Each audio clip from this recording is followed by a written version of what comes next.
Hello दोस्तों, कैसे हैं आप। दोस्तों, एक बार फिर आप सभी का स्वागत है आपके अपने YouTube channel learn with KD पर। दोस्तों, आज के इस वीडियो में हम जानेंगे एनसीईआरटी ज्योग्राफी बुक का बहुत ही महत्वपूर्ण चैप्टर वायुमंडल के बारे में कुछ बहुत ही महत्वपूर्ण प्रश्न। तो दोस्तों, टॉपिक बहुत ही महत्वपूर्ण है। आइए बिना वक्त गंवाए बढ़ते हैं अपने पहले प्रश्न की ओर। हमारा पहला प्रश्न है, निम्नलिखित में से कौन सी गैस पृथ्वी पर बना पराबैंगनी विकिरण को रोकती है। दोस्तों, कह रहे हैं कौन सी गैस है जो पृथ्वी पर पराबैंगनी विकिरण को रोकती है। सही जवाब होगा ऑप्शन सी, ओजोन गैस। दोस्तों, ओजोन O3 ऑक्सीजन के 3 परमाणुओं से मिलकर बनने वाली गैस है जो वायुमंडल में बहुत कम मात्रा में 0.02% पाई जाती है। यह तीक्ष्ण गंध वाली अत्यंत विषैली गैस है। यह ओजोन परत वायुमंडल के ऊपरी परत के रूप में सूर्य से निकलने वाली हानिकारक पराबैंगनी विकिरण का अवशोषण कर पृथ्वी पर जीवन की रक्षा करती है। यह परत पृथ्वी की सतह से सामान्यतः 15 से 55 किलोमीटर की ऊंचाई तक पाई जाती है, परंतु इसकी सर्वाधिक सघनता समताप मंडल स्ट्रेटोस्फेयर के निचले भाग में 15 से 35 किलोमीटर के मध्य पाई जाती है। बढ़ते हैं अगले प्रश्न की ओर। वायुमंडल में अधिकतम मात्रा में कौन सी गैस पाई जाती है। सही जवाब होगा ऑप्शन डी, नाइट्रोजन। दोस्तों, वायुमंडल विभिन्न प्रकार की गैसों, जलवाष्प, धूल कणों आदि से मिलकर बना है। वायुमंडल में पाई जाने वाली गैसों में सर्वाधिक मात्रा नाइट्रोजन 78% की है। यह रंगहीन, गंधहीन, स्वादहीन और अक्रिय जो सक्रिय न हो गैस है। इस गैस की खोज 1772 ईस्वी में स्कॉटिश वैज्ञानिक डेनियल रदरफोर्ड ने की थी। दोस्तों, नाइट्रोजन की खोज 1772 दोस्तों नाइट्रोजन की खोज 1772 में डेनियल रदरफोर्ड ने की थी।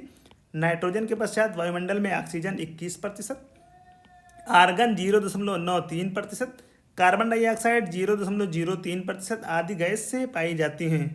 हमारा अगला प्रश्न है, भूमध्य रेखा के ऊपर 16 किलोमीटर ऊंचाई तक और ध्रुवों के ऊपर लगभग 8 किलोमीटर तक वायुमंडलीय क्षेत्र को क्या कहा जाता है। दोस्तों, सही जवाब होगा ऑप्शन सी, क्षोभ मंडल। दोस्तों, पृथ्वी की सबसे निचली परत को क्षोभ मंडल ट्रोपोस्फेयर कहते हैं। यह ध्रुवों पर 8 किलोमीटर तथा विषुवत रेखा पर 18 किलोमीटर की ऊंचाई तक विस्तृत है। संवहनीय तरंगों, विक्षोभ व संवहन के कारण इस मंडल को क्रमशः संवहनीय मंडल एवं विक्षोभ मंडल के नाम से जाना जाता है। पृथ्वी के वायुमंडल का सर्वाधिक घनत्व इसी मंडल में पाया जाता है, क्योंकि सभी मौसमी घटनाएं इसी मंडल में घटित होती हैं। हमारा अगला प्रश्न है, पृथ्वी के वायुमंडल में कितनी ऊंचाई तक गैसों का आवरण है। सही जवाब होगा ऑप्शन सी, 200 किलोमीटर। दोस्तों, वायुमंडल विभिन्न घनत्व व तापमान वाली परतों के आवरण से मिलकर बना है। पृथ्वी के वायुमंडल में 200 किलोमीटर तक गैसों का आवरण पाया जाता है। यह आवरण विभिन्न परतों क्षोभ मंडल, समताप मंडल, मध्य मंडल एवं आयन मंडल में विभाजित किया गया है। हमारा अगला प्रश्न है, वायुमंडल के किस स्तर में ताप तेजी से बढ़ता है। दोस्तों, प्रश्न कह रहा है कि वायुमंडल के किस स्तर में ताप तेजी से बढ़ता है। सही जवाब होगा ऑप्शन बी, बहिर्मंडल। दोस्तों, वायुमंडल में 640 किलोमीटर से ऊपर बहिर्मंडल का विस्तार है। इस मंडल के ऊपर वायु विरल हो जाती है, इसलिए इस मंडल के ऊपर तापमान तेजी से बढ़ता है। यहाँ वायु में हाइड्रोजन व हीलियम गैसों की प्रधानता होती है। दोस्तों, वीडियो को लाइक करें, शेयर करें और कमेंट बॉक्स में ज़रूर बताएं कि वीडियो आपको कैसी लगी। हमारा अगला प्रश्न है, पृथ्वी के धरातल से ऊपर की ओर वायुमंडल के विभिन्न स्तरों का सही अनुक्रम है। सही जवाब होगा ऑप्शन सी, क्षोभ मंडल, समताप मंडल, मध्य मंडल और आयन मंडल। दोस्तों, प्रश्न बहुत ही महत्वपूर्ण है, कई बार परीक्षा में आया है। प्रश्न कह रहा है कि पृथ्वी के धरातल से ऊपर की ओर वायुमंडल के विभिन्न स्तरों का सही अनुक्रम है, तो option C is the right answer. दोस्तों, धरातल से ऊपर की ओर तापक्रम एवं वायुदाब के आधार पर वायुमंडलीय परतों का वर्गीकरण इस प्रकार है।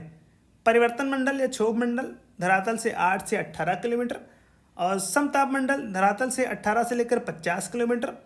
फिर आता है मध्य मंडल जो कि 50 से 80 किलोमीटर तक होता है। और अगला है आयन मंडल, ये है 80 से 640 किलोमीटर तक। और अगला है बहिर्मंडल, ये है 640 किलोमीटर से ऊपर। हमारा अगला प्रश्न है, निम्नलिखित में से कौन सही सुमेलित नहीं है। सही जवाब होगा ऑप्शन डी, मध्य मंडल में ध्रुवीय ज्योति। ये ऑप्शन सही सुमेलित नहीं है, बाकी सब ऑप्शन सुमेलित हैं। दोस्तों, मौसम संबंधी समस्त घटनाएं क्षोभ मंडल में घटित होती हैं, जबकि पृथ्वी की सतह की ओर रेडियो तरंगों का परावर्तन आयन मंडल से होता है। आयन मंडल में घटित होने वाली अन्य प्रमुख घटनाएं इस प्रकार हैं, ब्रह्मांडीय किरणों, कॉस्मिक रेज का परिलक्षण, उत्तरी ध्रुवीय प्रकाश, अरोरा बोरेलिस तथा दक्षिणी ध्रुवीय प्रकाश, अरोरा ऑस्ट्रेलिस के दर्शन, ओजोन परत समताप मंडल में विस्तारित है। हमारा अगला प्रश्न है, निम्नलिखित कथनों में से कौन सा या कौन से सत्य हैं? पहला कथन है वायुमंडल में धूल कणों का सबसे अधिक जमाव उपोष्ण और शीतोष्ण प्रदेशों में होता है। दूसरा है धूल और नमक के कण आर्द्रताग्राही केंद्र की तरह कार्य करते हैं। दोस्तों सही जवाब होगा हमारा ऑप्शन सी, ए और बी दोनों सत्य हैं।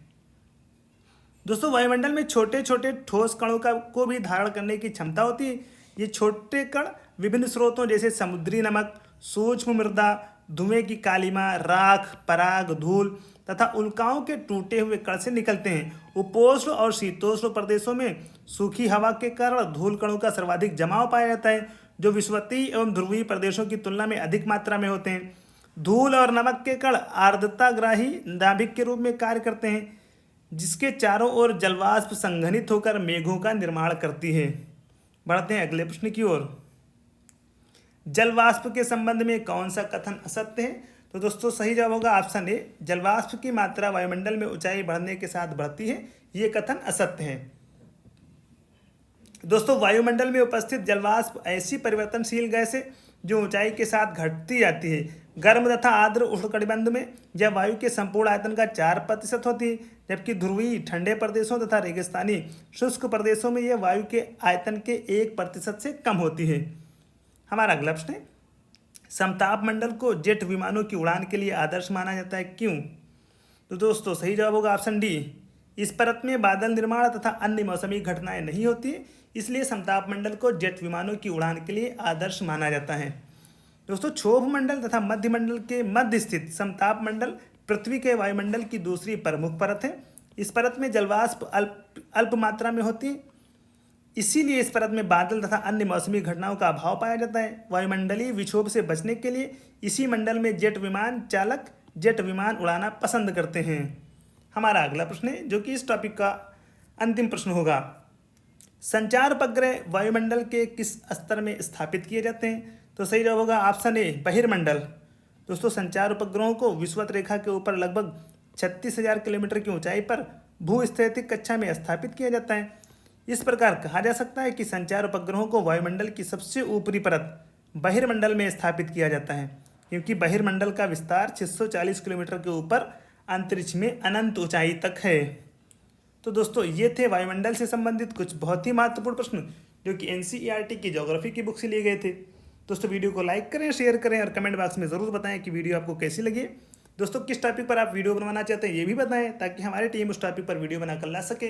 दोस्तों डिस्क्रिप्शन में जाएं, वहाँ पर चैनल की प्लेलिस्ट दी गई हैं, सारी वीडियोज़ को देखें।